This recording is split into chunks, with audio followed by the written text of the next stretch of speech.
भक्ती अशी करा. हा तसं वयामानानुसार असं देणं महाराज ऐकून जा. भक्ती अशी करा किती देवाला आवडली पाहिजे. मग सगळ्यात सोपे साधन देवाला आवडणार नामसंकीर्तन साधन सगळ्यात सोपं साधन. फक्त बसता उठता देवाचं नाव घ्या. इकडे बघा, इकडे इचलकरंजीकडे देवाचं नाव घ्या. देवाचं नाव घ्या म्हणल्यानंतर काही लोकांनी सांगितलं तुकोबा आम्ही देवाचं नाव घेतलं असतं, पण तुकोबरायांना सचिन दादा लोक म्हणले की आम्हाला बायकोचं नाव सोडून देवाचं नाव घेता येणार. जगद्गुरु तुकोबराय सांगतात अरे वेड्या हे देवाचं नाव. जगद्गुरु तुकोबरायांना हात जोडले सांगितले महाराज एखादा पर्याय असला तर द्या ना, राहू द्या देवाचं नाव. अजून काहीतरी केल्यानंतर देवाच्या जवळ जायला मिळेल, देवाच्या पायाजवळ जागा मिळेल असं काहीतरी सांगा. जगद्गुरु तुकोबराय सांगतात आहे माझ्याकडे पर्याय. पर्याय नंबर 2 जगद्गुरु तुकोबरायांनी तुम्हाला आम्हाला पर्याय दिला. एक काम करा, पहिला पर्याय देवाचं नाव घे.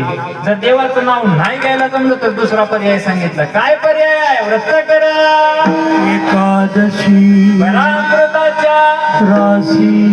दुसऱ्या चरणात सांगतात एक काम कर, पहिल्यांदा तुकोबराय सांगतात देवाचं नाव घे, नाही जमलं एकादश कर. बसलेले तर सगळे बसलात ना, तुम्हाला एकादश माहिती आहे?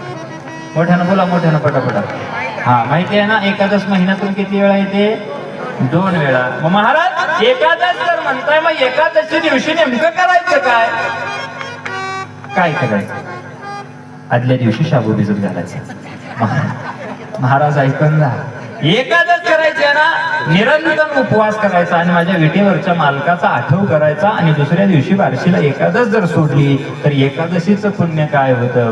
व्रत करा एकादशी भरा अमृताच्या राशी. अमृत नावाची गोष्ट मिळते. अमृत माहिती आहे तुम्हाला?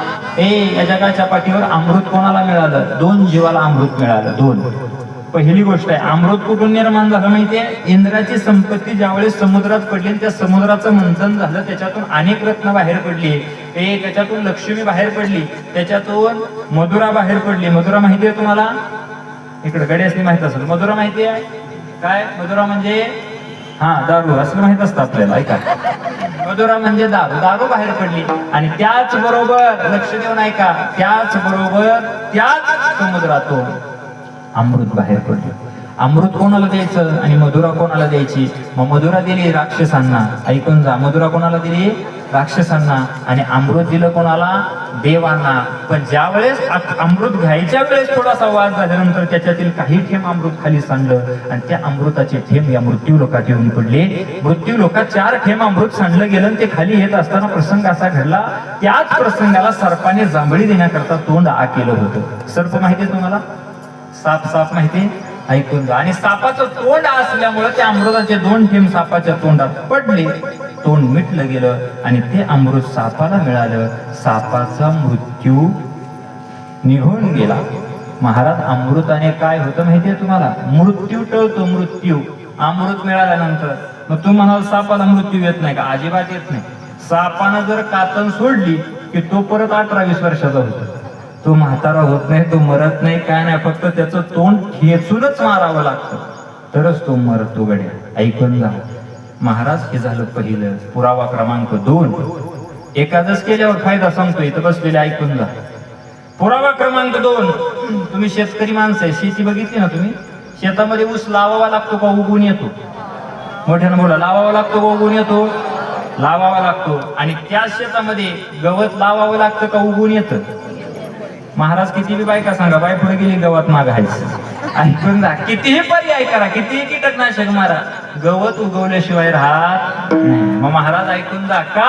कारण ते 2 थेंब गवतावर पडले. गवताला सांगितलं किती बी माणसानं प्रयत्न करू, तू उगवून आल्याशिवाय राहणार. अरे किती बी RCC घर बांधवले, त्यात जर थोडासा गॅप पडला तर त्याच्या सुद्धा तू उगवून येणार. हा आशीर्वाद मिळाला. फक्त ते अमृत तुम्हाला आम्हाला मिळू शकतं. पण काय करा? व्रत करा एकादशी. एकादश केली पाहिजे. पण लोकांनी सांगितलं महाराज ऐकलं तुमचं, खरं आहे तुमचं अमृत मिळेल, पण खरं सांगू तुम्हाला उपवासी राहायचं काय आम्हाला जमायचं नाही. महाराजांनी सांगितलं रे बेड्या किती सुंदर पर्याय आहे. पर्याय क्रमांक 1 देवाचं. इचलकरंजीकर मी जाताना विचारणार आहे तुम्हाला. पहिला पर्याय देवाचं. दुसरा पर्याय सांगितला नाही जमलं एकादश. दुसरा पर्याय सांगितला. पण हे दोन्ही पर्याय इतके सोपे असून सुद्धा तुम्हाला नाही महाराज आपल्या जीवनाचा उद्धार होण्याकरता हे दोन पर्याय सांगितले, पण जगद्गुरु तुकोबराय सांगतात हे पर्याय करा. लोकांनी सांगितलं महाराज आम्हाला जमणार, आम्हाला अजून एखादा पर्याय सांगावं. एकादश कर उपवाशी राहत असलं जमायचं नाही, आमच्या ध्यानात राहत नाही, आम्हाला उठल्या उठल्या पोहे लागतात. महाराज आमच्या लक्षात नाही राहणार, आम्हाला एखादा पर्याय सांगा. जगद्गुरु तुकोबराय इतके सुंदर महात्मे होते की जसं लोकांना आवडेल, हे जसं लोकांना रुचल असे पर्याय तुकोबांनी दिले. आणि मग जगद्गुरु तुकोबराय सांगतात या जगाच्या पाठीवर एक गोष्ट अशी आहे की ती केली ना तर तुमचा जन्म मरणाचा फेरा चुकून जाईल रे. जन्म मरणाचा फेरा. महाराज या जगाच्या पाठीवर सगळ्यात मोठं दुःख काय असेल तर हे जन्माला यावं लागतं आणि मरावं लागतं. महाराज जन्माला यावं लागतं, मरावं लागतं, यावं लागतं, मरावं लागतं. हा जन्म मरणाचा फेरा आहे. हे 84 लक्ष योनी फिराव्या लागतात आणि मग माणसाचा देह मिळतो. महाराज एवढा अट्टहास कशा करता? मग एक काम करा, एक गोष्ट जर तुम्ही केलीत ना तर हा जन्म मरणाचा फेरा सुद्धा तुमचा कळून जाईल. आणि 84 लक्ष योनी फिरायची तुला काही गरज लागणार नाही. फक्त आयुष्यात एक गोष्ट कर. काय कर? अभंगाचं तिसरं चरण. मार्ग धरा पंढरीचा, मार्ग धरा पंढरीचा, मार्ग धरा पंढरीचा, मार्ग धरा पंढरीचा.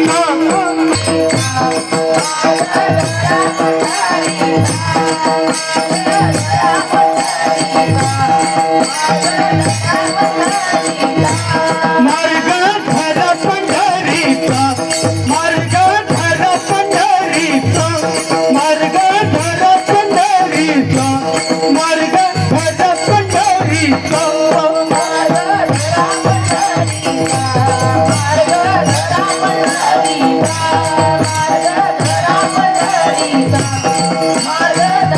पंढरीचा.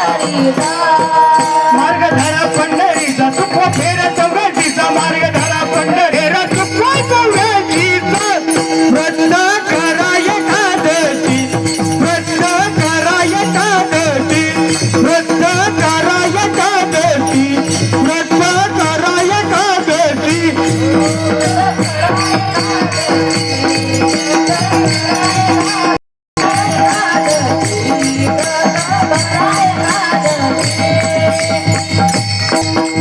सांगतात तुमच्या जन्म मरणाचा फेरा जर तुम्हाला चुकवायचा असेल तर एक काम करा, मार्ग धरा, फेरा चुकवा. 84 लक्ष योनीचा फेरा चुकला जातो. कुठं गेल्यानंतर? पंढरपूरला गेल्यानंतर. एकदा पंढरीला गेल्यानंतर 84 लक्ष योनीचा फेरा चुकतो. पण पंढरपूरचा देव कुणालाही आवडत नाही. ऐकून जा. त्याच्याकरता अनेक जन्माचं पुण्य असावं लागतं. बहुत सुकृताची जोडी विठ्ठली आवडी. अनेक जन्माचं पुण्य असल्यानंतर त्या पंढरीचा वारकरी होतो आणि त्या पंढरीची वारी करतो. नवे नवे महाराज त्या पंढरीला जातो. जगद्गुरु तुकोबराय तर ठणकावून सांगतात जन्माची येऊनी एकदा तरी पंढरीला जा. पंढरीला गेल्यानंतर काय होतं? अरे काय होत नाही. पंढरीला गेल्यानंतर देव पाहावया गेलो, तेथे देवाची होऊन ठेलो. ऐकून जा. महाराज पंढरपूरला गेल्यानंतर नेमकं काय होतं? पंढरीला गेल्यानंतर नेमकं काय होतं ना, लक्ष देऊन ऐका. जगाच्या बापाच्या कुशीत गेल्यानंतर अनेक साधू संत जगाच्या बापाच्या कुशीत गेले रे, पण खरं सांगू देव पाहावया गेले, तेथे देवाची होऊन ठेले. अरे एका वर्षापूर्वी आषाढी वारीला आबा निघून गेले होते, पण गेले त्या वारकरी भेटायला, पंढरीच्या पांडुरंगाला भेटायला गेले. आणि जात असताना माझ्या ज्ञानोबरायांच्या संगतीत आले. अर्धक्षण घडता संतांची संगती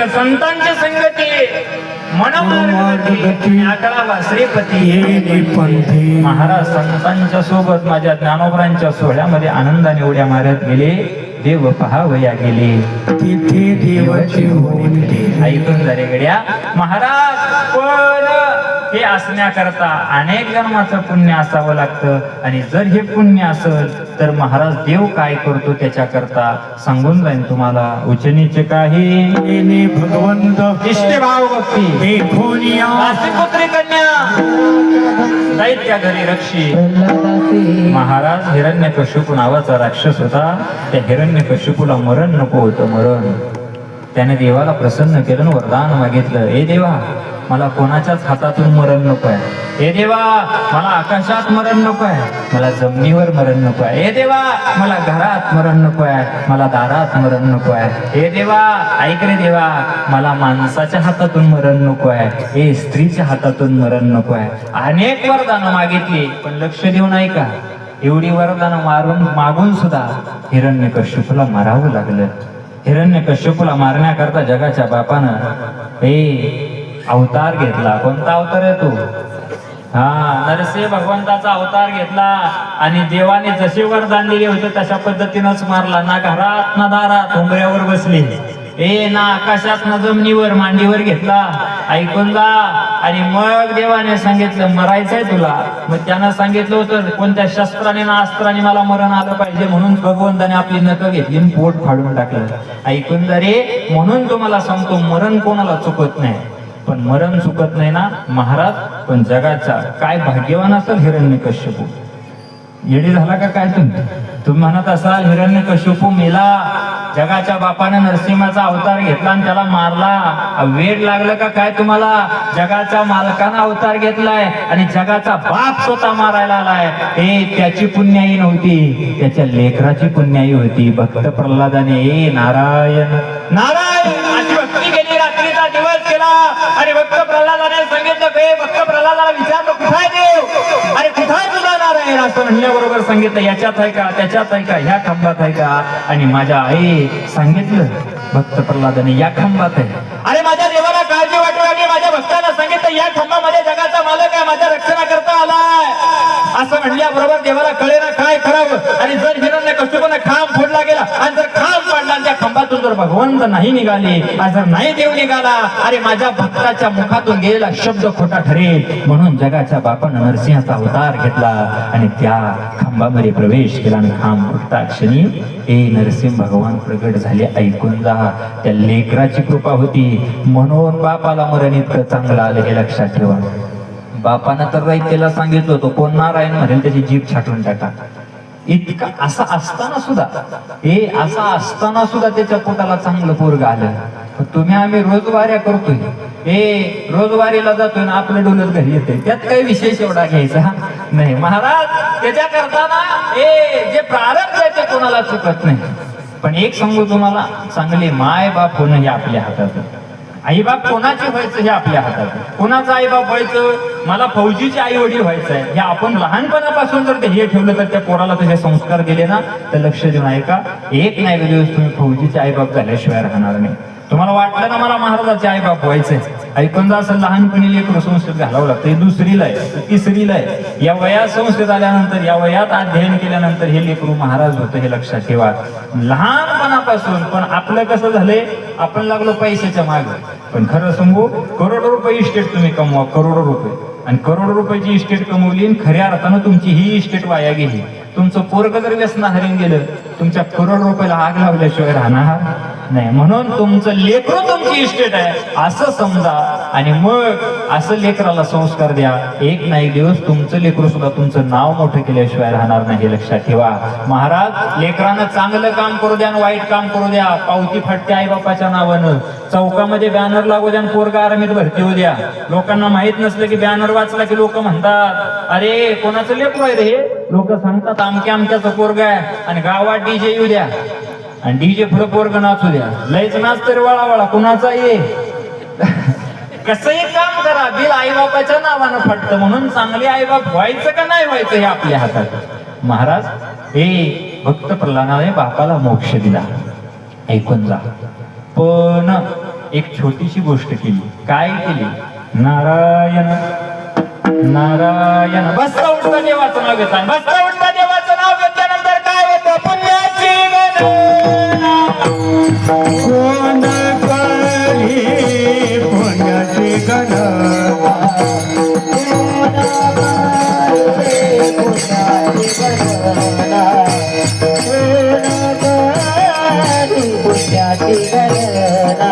हरी मुखे म्हणा, हरी मुखे म्हणा, हरी मुखे म्हणा, हरी मुखे म्हणा, हरी मुखे म्हणा, हरी मुखे म्हणा, हरी मुखे म्हणा, हरी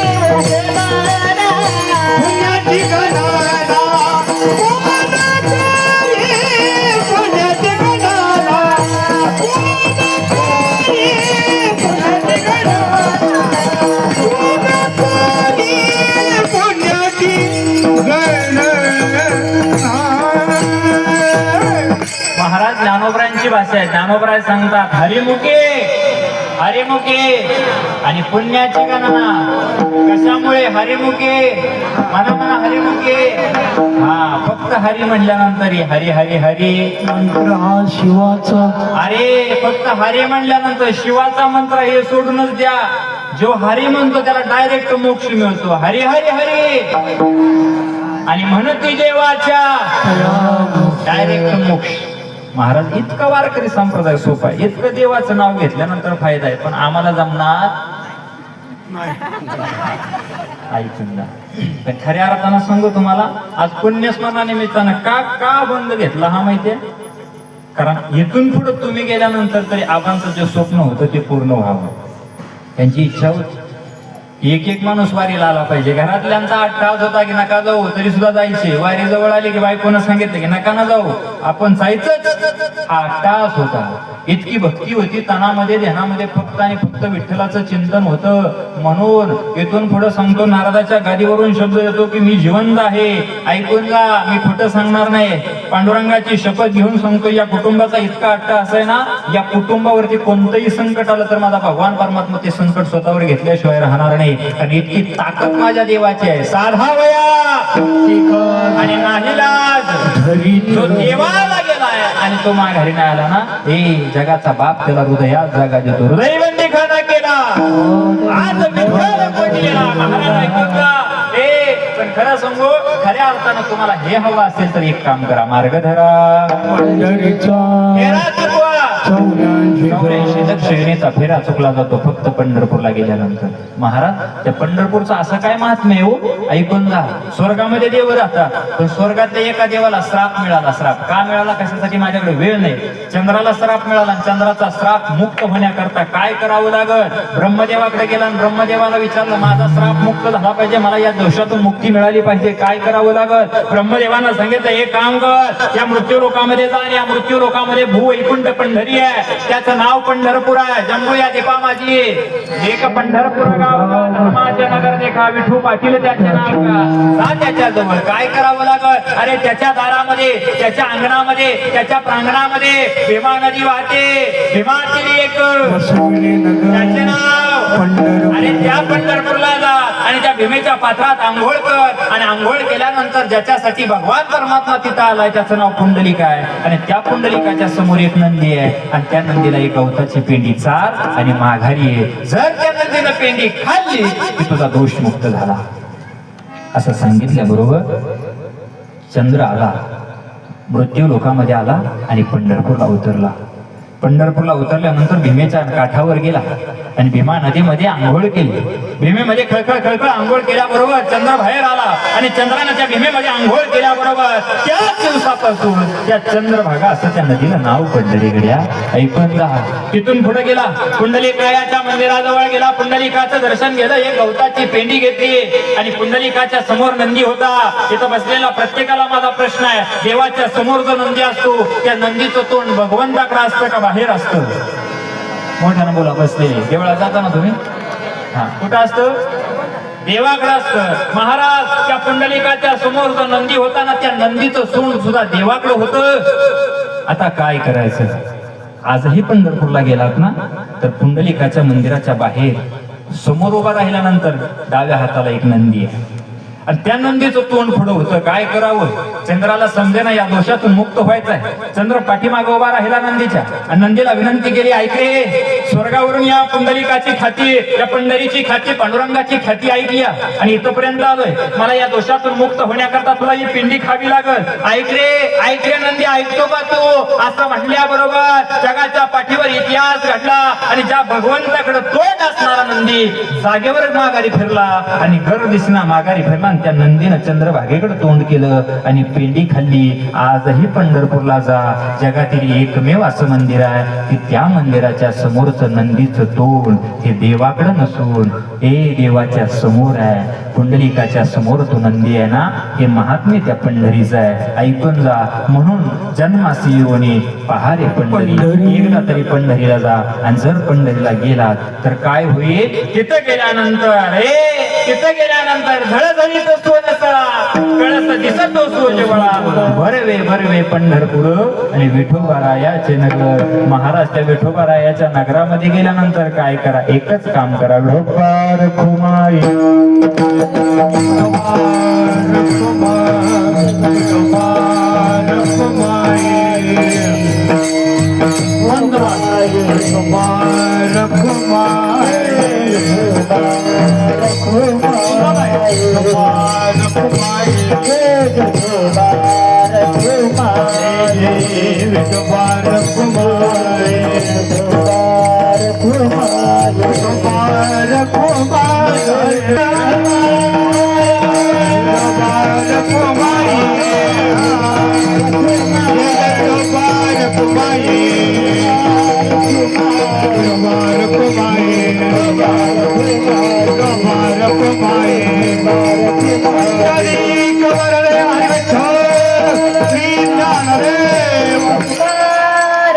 शिवाय राहणार नाही. महाराज ऐकून जा, काय सांगतात जगद्गुरु तुकोबराय. जगद्गुरु तुकोबरायांना हा प्रश्न केला, इचलकरंजीकर मला पटापटा सांगा. पहिला पर्याय सांगितला होता जगद्गुरु तुकोबरायांनी, स्वतःचा उद्धार करून घेण्याकरता काय करा, देवाचं. अगदी बरोबर आहे, मोठ्यानं सगळे टाळबिरे, सगळे बोला, देवाचं. नाही जमलं दुसरा पर्याय, व्रत करा, एकादश करा.